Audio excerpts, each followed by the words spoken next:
participating in the National Elocution Jalmitra Competition 2021. My today's topic is water and its effects on biodiversity. Someone has rightly said that if you want to know the worth of water, go and live in a desert for one day without water and you will understand the worth of water. Do you think you will be able to live without water for one day in a desert? No, I don't think so. I'd ever be able to live in a desert for one day without water, even for a hour. Water is the most important gift given to us by the mighty Creator. In our Indian culture, we preach rivers, yet today we are destroying them. It is very important to have access to clean water. Clean water means the water that is free from all kinds of germs and chemicals. Unclean water causes diseases and makes us unhealthy. Some people say that the third world war might happen due to water. Why is this so? This is so because of the increase in the amount of water pollution. Water affects biodiversity in so many ways. Biodiversity. What does it mean? It means the existence of plants and animals. Diverse plants and animals that helps us make a stable and convenient environment for all of us to live. It plays a vital role in the ecosystem and thus it is very important to conserve it. Today we are planning to go on Mars, yet we haven't been able to secure our planet itself. We found out that Mars was once a livable planet. If we don't conserve water and our biodiversity, then our planet Earth might one day become Mars. And some 1,000 years later, maybe a species from another planet will come to Earth and say that Earth was once a livable planet. I don't say don't go to Mars, but I urge you to not make our Earth Mars. Also, I would like to say to you that we do not have to make our Earth Mars. Thus, we need to conserve these resources. In the race of getting more and more wealth, we've created so many global issues. One of the global issues is glacier burst. In March 2020, Greenland, a glacier bursted, due to which there was an increase in the sea level by 2.2 millimeters. Water affects biodiversity in so many ways that we cannot even say. The more amount of water, the more amount of biodiversity. The less amount of water, the less amount of biodiversity. If the water is polluted, then the biodiversity in it will not be able to survive and thus will die. Now we can even think about the amount of biodiversity which may have been affected and died due to the water pollution in rivers like Ganga and Yamuna. Eutrophication is also one of the most faced problems. When there is water pollution, algae grows in the water due to which sunlight rays are not able to penetrate down, due to which oxygen in the water decreases. Thus, it is very important to reduce the amount of eutrophication. According to organization for ICUN, the number of endangered species in 2006 back then was 40,177, yet today it has reached to over 10 lakhs such species. So we can see how is the drastic change.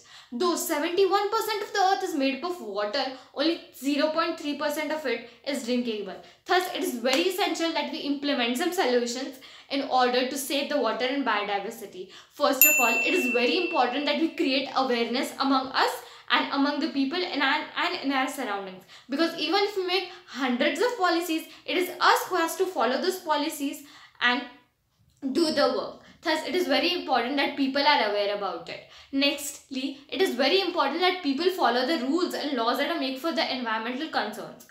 Because we've seen that Ganga has had so many years of project, but it is still unclean. Why is this so? Because people just didn't follow the laws. We've seen that Thames, which was even dirtier than Ganga, is today clean. It is one of the most cleanest rivers in the world. Why so? Because people have followed the laws and made it clean. It is important that we restore the soil and vegetation because they play a vital role in the ecosystem. It is important to have a good infrastructure for these rivers because we have seen that floods cause such a drastic change in the biodiversity and they affect even the soil very pathetically. Thus, it is very important that we make a good infrastructure. Also, it is very important that we plant trees. Plant trees because it is the best way of getting a more amount of rain and water supply, and also it may increase the amount of vegetation and wildlife.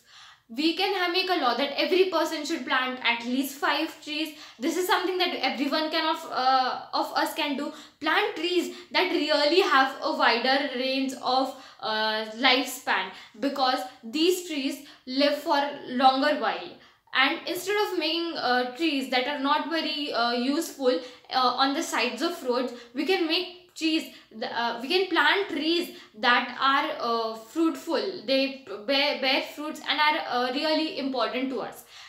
We should have a good sewage system, because often sewage is let into the river that causes us a lot of harm. Thus, it is very essential that we have a good sewage system. Also, cement roads should be stopped making. We should stop making these cement roads, because these cement roads causes climate changes and also does not let the water penetrate down. Thus, it is important penetrate down and make the water table recharge. Thus, it is very important that we stop making cement roads. Also, overfishing should be stopped. Why? Because of overfishing, there are many species of fish have got extinct. Thus, we should make good laws for fishing, that in order look after the amount of fishes that is being hampered by this. Also, instead of gifting someone a bouquet, you give someone a plant. That might help create awareness, that might help people know that the importance of water. Today we are taking out so many minerals out of the earth's core. Instead of that, we can just have solar energy. Though it is costly in the start, it is really long lasting, so we can just use it. Also, in a religious place called Devrai, they don't pick the leaves for the pujas. This has helped. Due to this, there are so many types of trees that we see in this religious place. Lastly, I would only like to say that if we don't conserve water, we'll all be a fish out of water, and then you know what the result will be. Thank you.